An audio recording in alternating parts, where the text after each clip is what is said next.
your first Survivor Series, and it's your first pay-per-view now. I say it's my first pay-per-view, just because my first pay-per-view was that I actually wrestled on was WrestleMania, which is crazy to be my first pay-per-view. But again, that was at a time where we were in a pandemic and there wasn't a big crowd, there wasn't a lot of the people. 36. Yeah, so this right here, this Survivor Series this Sunday, this is my first pay-per-view that I want to say, because it's, we got the arena, we got the full effect, the fans are there, everybody's going to feel the energy, whether you love me or hate me, we're going to feel it all there. So it's going to be a good time. Yeah, and also in the Barclays Center, a venue that is very classic for WWE, and a market in Brooklyn that is big, huge. It's going to be full. That's going to be full. Let me awesome. Translate to the audience. Bueno, le preguntamos a Austin, que fue toda una sorpresa para el universo WWE verlo drafteado a Raw, cómo se enteró y cómo se sintió cuando se enteró, y nos dice que nada, que él entiende todo lo que pasa con el universo WWE, que un día te odian, un día te aman, un día te hacen búho, otro día te aplauden, y que ese nervio juega siempre, ¿no? A la hora de estas cosas, y cuando se enteró, nada, estaba muy entusiasmado y no ha parado con la actitud, incluso ahora que con este Survivor Series, que va a ser su primer, él estuvo en WrestleMania 36, pero como no había público, este va a ser su primer pay-per-view así con gente, donde va a poder sentir a una verdadera audiencia de WWE. And from day one, you start with a daring attitude at Raw. First with Jeff Hardy. And let me tell you that in Latin America, people love Jeff Hardy. They didn't laugh very much. But was a total like a signature, right? The selfie thing and stuff. How does it feel to start on the main roster with a legend like Jeff? For me, that actually meant so much to me. Everything from when I walked down to the ring to what I said to him before taking him out, that was all true, because I started watching WWE when I was 8, and it's always been my passion. I've always looked for ways to get there, and finally made it. And Jeff Hardy was one of those guys that I just idolized. I loved watching him, just being in the backyard as a kid, climbing up on the top of the fence. And I'm not recommending this at all, but I would jump off the fence onto the trampoline and just crazy, man. But it was just a huge motivation for me. And seeing him and, being told when I got to Raw, hey, tonight, you got this thing going on with Jeff. And I was like, okay, cool. And going out there and getting to tell him how I feel was just, I just felt it. I felt the nervousness and the excitement of just getting to tell him. But of course, at the end of the day, it's business.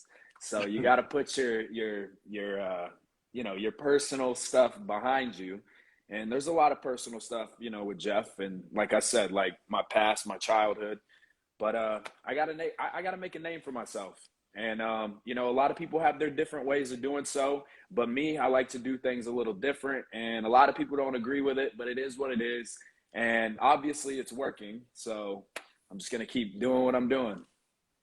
Great. That was great. Bueno, le preguntamos a Austin que cómo se sintió, o sea, debutar en Raw y nada menos que con Jeff Hardy, ¿no? Una leyenda.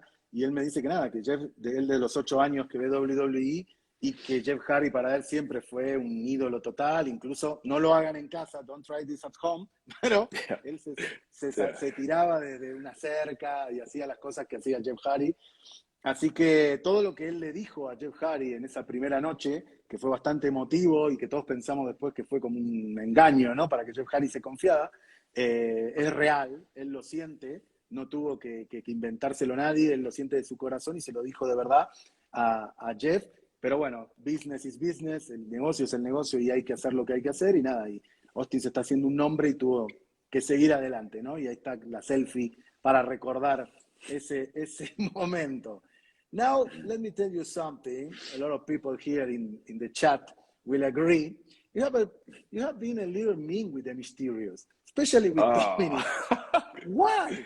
Why? Ray is a legend and his son seems to be a nice guy. Why the Mysterios? That's a good question, man. That's a really good question. I just think that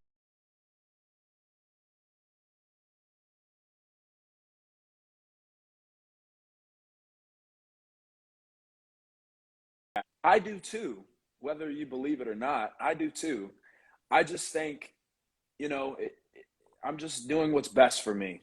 And what's best for me is, obviously, I had the match with Dominic and he lost, which we all knew that was what was going to happen. I had the match with Rey Mysterio. I won, which we all knew what was going to happen. And, he hit me with the 619.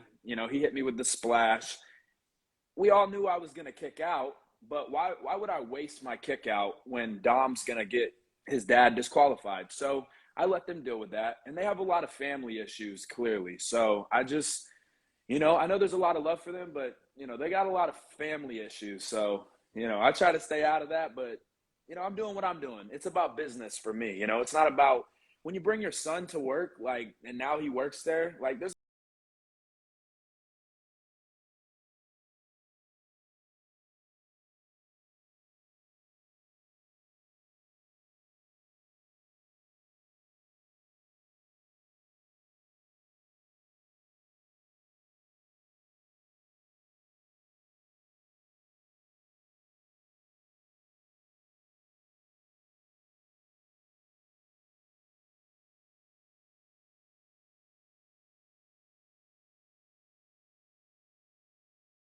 think I'm a misunderstood guy. I don't think I'm a bad guy. I'm not a bad guy. I don't know. Yeah, I mean, you know better than me.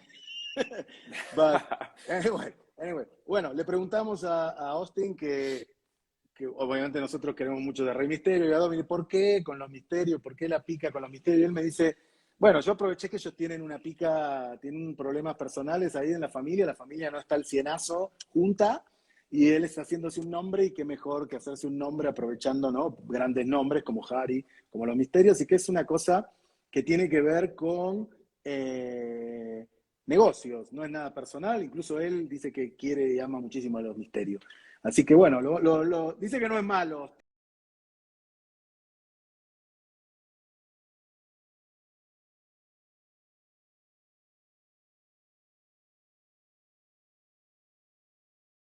It was a huge announcement for you. How did you leave that? I mean, you see me, I was just like, oh, I have my hands, and I was like, yeah, like, you like it? Like, all right, cool. Yeah, I mean, like I said, at the end of the day, it's business, and I'm what's best for business. Like, Rey Mysterio, I mean, he's great, he's a legend, he's the man, but do you really want, a team with not all 100% playable, stars on your team? Like, you want everybody to be 100%, and Rey Mysterio and Dom just aren't 100%. But when we do talk about 100%, right here, that's it. Okay. 100%. Okay. And you didn't feel that Pierce was like using you to hit hard on the Mysterios, right? I mean, if that's what he was doing, you don't care. If that's what he was doing, then that sucks. It sucks. But for me, that's none of my business, And I'm staying in my lane, and it just so happened that that's what it was. So here we go this Sunday. So. Ok, le preguntábamos a Austin que, bueno, Pierce lo vio el otro día, dijo, me gusta tu estilo, vas a estar reemplazando a Rey Mysterio en el equipo de Survivor Series de Raw, y bueno, ¿cómo se sintió con eso? ¿Qué tal lo sintió? Dice, nada, se siente en negocio y para él está buenísimo estar en uno de los 4 grandes del año, Survivor Series. Dice que Mysterio y Dominic, bueno, tienen su 100%, pero ahora están en una situación que no es el 100% y que él está al 100%. Le preguntamos también que si no piensa que Pierce lo está usando para su batalla personal con Rey Mysterio, y dice, bueno, si es así es triste, pero bueno, a mí me sirve porque me voy a Survivor Series y estamos todo bien. So, let's talk about this Sunday. How are you preparing for the Classic Survivor Series match? Because it's your first one, and on the other side, you have Drew McIntyre, you have King Woods, you have Happy Corbin, you have Jeff Hardy, and in your team, a very demanding team, let me tell you, a very demanding team, a competitive team. You have Bobby Lashley, Seth Rollins, Finn Balor, and Kevin Owens. How excited are you about your debut at this Survivor Series? I am. I'm just blown away because I mean, even just let alone the team that I'm on. You know, you look at the history there and look at a guy like Bobby Lashley. Like the dude's got muscles in places that you're not supposed to have muscles. Like that's why he's the Almighty. And you Yeah, know, he's been there. He's been there a long time. He's done everything, and literally having a guy like that on your team, it just solidifies greatness. And then you got, you know, we got Kevin Owens, which me and him had a little thing yesterday on the bump. But yeah, he's, you know what, Kevin's like an uncle. You know, he's like the uncle that picks on you. But at the end of the day, you know, me and Kev, we're on the same page. He just acts a little different in front of people, but that's okay. And then, you know, we go to Seth Rollins. That's somebody that has just done so much. A lot of people know that I'm familiar with Seth. I was in a group with him before. But yeah, just like how much knowledge he has, how smart he is, how calculated he is. He knows when to take advantage of something. He knows when something's too risky or if it's a good risk. It's just the team is it's just great, you know, and just everybody on it, even Finn, somebody that literally can go to any brand and become just a star. Like, and he's done everything outside of WWE, inside of WWE, and the team it's just stacked, man. Like I'm really excited, and when it comes to the other team and it comes to preparing, I'm just going to keep doing what I've been doing. Like I said, there's one man on that team that I'm already familiar with, and that's Jeff Hardy. Jeff knows what I'm about when I step in that ring. And he knows how good Austin Theory is. So I'm sure he's relaying that message to, you know, Team SmackDown. But when it comes down to it, and I'm hearing all the trash, I'm seeing all the social media posts about, you know, SmackDown smacking Raw and putting Raw on the ground. I'm telling you, Sunday in the Barclays Center in New York, everybody's going to see Team Raw victorious. It's just that simple. Bobby Lashley, Austin Theory, Seth Rollins, Kevin Owens, and Finn Balor standing tall. That's just what it is. It's reality. Great, great, great. Bueno, le preguntamos a Austin que, bueno, cómo se está preparando para este domingo en Survivor Series. Su equipo es bien demandante. Está Bobby Lashley, está Seth Rollins, está Kevin Owens, está Finn Balor. Del otro lado tiene a King Woods, tiene a Drew McIntyre, tiene a Jeff Hardy, tiene a Happy Corbin, que es un grandote también, bastante complicado. Y me dice nada, que él está feliz con este equipo. Bobby Lashley, un tipo que tiene músculos por donde quieras imaginar, hasta en las pestañas. Seth Rollins, el tipo más inteligente en el ring, que sabe aprovechar las ventajas, las desventajas, sabe cuándo actuar, cuándo no. Kevin Owens, que dice, bueno, tuvieron ayer algo en el bump, dice que es como el tío Kevin Owens, es como su tío, más o menos. Tío. El tío Owens, sí. Y luego Finn Balor, ¿no? Un nombre que es una superestrella talentosísima, nada, que todo el mundo, que ve toda la basura que postean en social media y que va a ganar Raw, que va a ganar SmackDown, que le van a hacer besar el piso, que los van a reventar, pero no. Él dice que ellos 5 van a hacer que el Team Raw standing tall quede parado, mejor parado. Austin, let's talk about your beginnings, your origins. Who is your all-time favorite WWE superstar and why?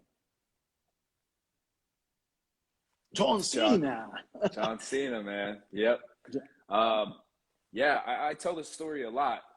So with John Cena, for me, I didn't know anything about wrestling. And one day I was 8 and I turned on the TV and I seen John Cena. And I started watching him and paying attention to him. And he just had this like aura, this energy about him. He could just attract attention and in a very good way. And the stuff he would say and the messages he would put out was very positive, very motivating. And I found myself just like really invested in John Cena and storylines, matches, anything he went through. Like it was just cool watching it. And it helped me with a lot of stuff in my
nunca te rindas, pelea por lo que quieres, párate por lo injusto, lucha por lo que deseas.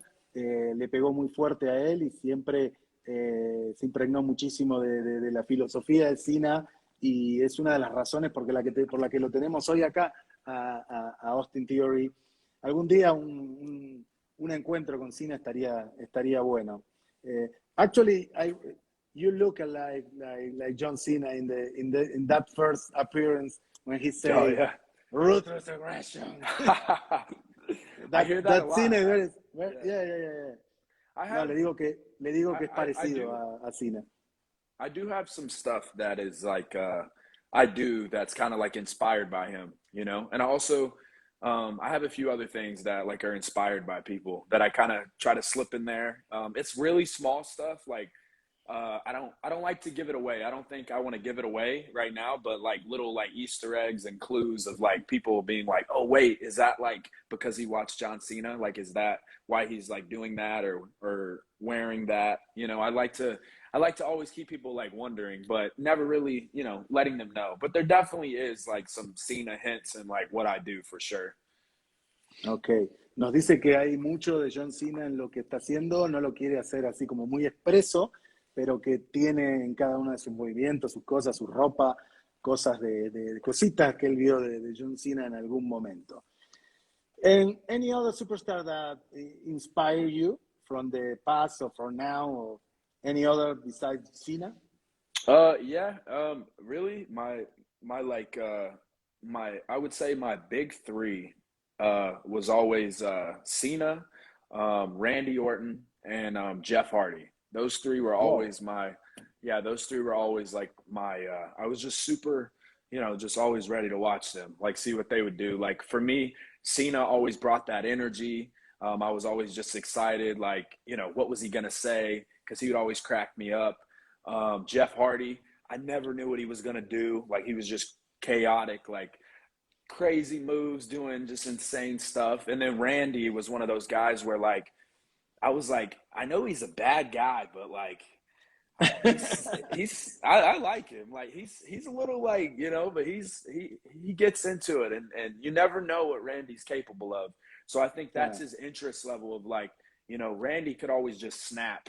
And for me, I was just always like, whenever Randy was doing something, I'd always want to see because you never know. Like 1 second he could be like smiling and then just like snap.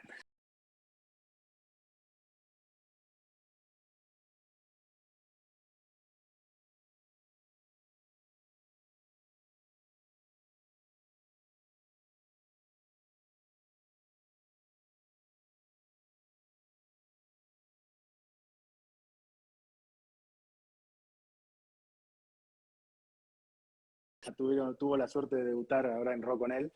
Y Randy Orton, Cena, siempre con esa energía explosiva, ¿no? Poniendo la positividad y poniendo toda la mejor onda. Hardy, esta cosa que no te la ves venir y de repente te da 3 vueltas en el aire y te parte la madre. Y Randy, que nunca sabes, que como que de repente está y de repente está tranquilito y de repente, pum, RKO de la nada y valiste, ¿no? Está muy bien. Son three big talents and you are very close to two of them. That is Yeah, very good for you. that's And awesome. finally, everybody always asking the same, but it's a classic question. Who is your dream match? That's it. I think you already know the answer. I want you to tell me the answer to I don't this. know, Cena. Cena is your That's dream match? it. That's it, man. Wow. ¿Cuántos quieren ver Cena contra Austin Theory ahí en el chat? A ver, digan, ¿quién quiere ver John Cena contra Austin Theory? Yo sí. I won.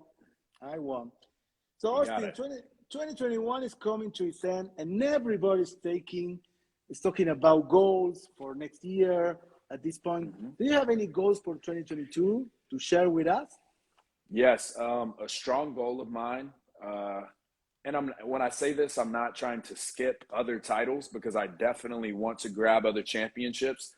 But just me as the WWE Championship in 2022. We got a little tease of that yesterday on the bump. We seen what it would look like, and I got a good response about it. But for me, like I said, I always go big. So 2022 Austin Theory WWE Champion for sure. Oh, and what do you prefer? to take the championship from Big E or take the championship from Seth Rollins? Because now is the question, right? So for me, the WWE Championship, just because it's was the title that I grew up on. You know, the Universal Championship, it came a little later, but to me, like both of those titles mean so much. But I think right now, being on Raw and being realistic right now, is the WWE Championship. But definitely, most certainly, I want that Universal Championship. And more than anything, I want that match with Roman Reigns. That's somebody that I'm just super impressed by, and just everything they do and how they've come along in their career and the things they've, done and just been able to create is amazing. So for me, that's definitely on the table for sure. But I think right now, first goal in mind, WWE Championship.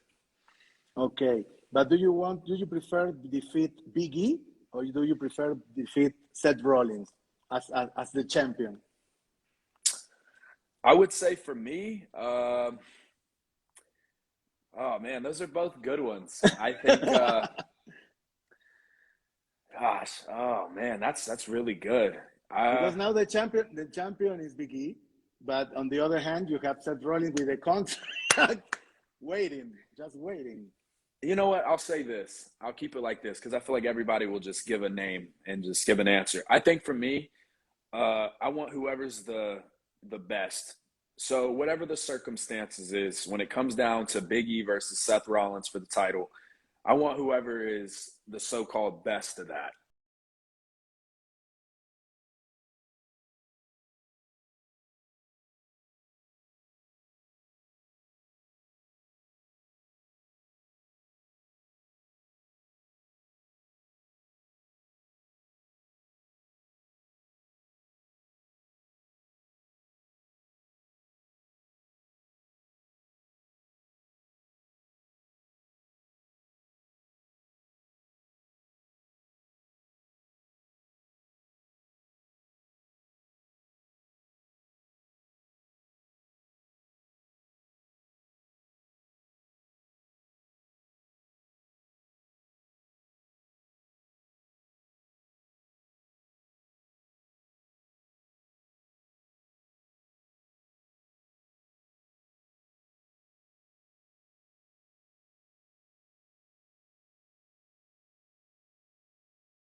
In SmackDown, and Which I they am will. They yeah. Well, will. let's imagine. Now, But there's no imagining. We're not imagining this. It's gonna happen. okay, So, but keep going. okay. I'm listening. I All right. am in charge. I am in charge of the celebration party. I am in Oh, charge to organize the celebration party. Which are the 4 items that I can't forget to buy for that party? so we're definitely gonna have cookies there, for sure. Galletitas. We gotta Galletas. have, yeah, we gotta have that. You know what? I'm just gonna say this because my favorite type of food is Mexican food. If we could please just Oh, have, if we can please just have some tacos, like tacos. we have some tacos. You need to come. You need to come to Mexico. You need to go I to have Mexico. been, We I've been can to make a Mexico before. video eating I love, tacos all around. yo, I actually, before I got signed to WWE, I wrestled in Mexico, and I was in Tijuana for some shows, and then I was in New Mexico for some shows. But like every time I went, it was a great time, and like the food is definitely for me. I love it. But yeah, so I'd say cookies. I would say tacos. Um, oh man, I gotta think two Something more. to maybe something to drink, champagne, beer, Coke. I don't know. I would say, Orange juice. you know what? I'd say we'd have to have like some really good, like some really good, some kind of like fruity drinks, like some Fanta orange, like some grape Fanta. Like I like And that kind of stuff. margaritas. Well, I actually don't drink. I don't drink alcohol at all. So I think for me, it would just be, yeah, A I virgin think, margarita. yeah, there we go. Yeah. Or some A virgin smoothies. margarita. Smoothies are pretty good. I'm a Uh, smoothie guy. Yeah, I like okay. smoothies. We got cookies, we got tacos, we got smoothies. And we need another one. I would say we just got to have music. Everybody has to have music. We need a good good DJ. A good DJ. And it's a party. Then we're celebrating. Okay, Austin. Thank you very much for your kindness. Thank you very much for taking the time to be here, and looking forward to see you another time. Yes, absolutely. Thank you so much. It was definitely a pleasure, and I'll see you soon, man. See you soon. Have a great Survivor Series. Thank you, man. Bye bye. See ya. Bueno, tremendo, ¿no? Tremendo. Los cuatro, al final le preguntamos qué 4 ítems quería, si para celebrar en la fiesta. Hacemos estas preguntas locas que siempre hacemos para ver qué les gusta. Quiere galletitas, Austin, tacos, porque dice que lo tenemos que traer a Ciudad de México para que pruebe tacos de verdad. Galletitas, tacos, ¿qué otra cosa me dijo? Tragos así frutales, tipo margarita, pero sin alcohol, Virgin Margarita, y un buen DJ. Buen DJ para Austin Theory. Así que bueno, nosotros vamos a dar por terminado el brunch del día. Le agradecemos a Austin Theory el tiempo y les pido una vez más, muchachos, apoyen el contenido latino en WWE, dejen su like, comentario, compartan el video y así nos ayudan a crecer. Vayan a la cuenta de Quetzal y déjenle un recupérate pronto y atentos a la silueta de la superestrella la semana que viene, porque los podemos llegar a sorprender, ¿eh? Me despido, soy Walter de la Chiesa. Tano Balder en Instagram, por si me quieren seguir. La semana que viene ya estará de regreso Quetzal y no se preocupen. Y tendremos una nueva superestrella a la que entrevistar aquí en el único lugar donde el coffee no es Kingston, el brunch de WWE.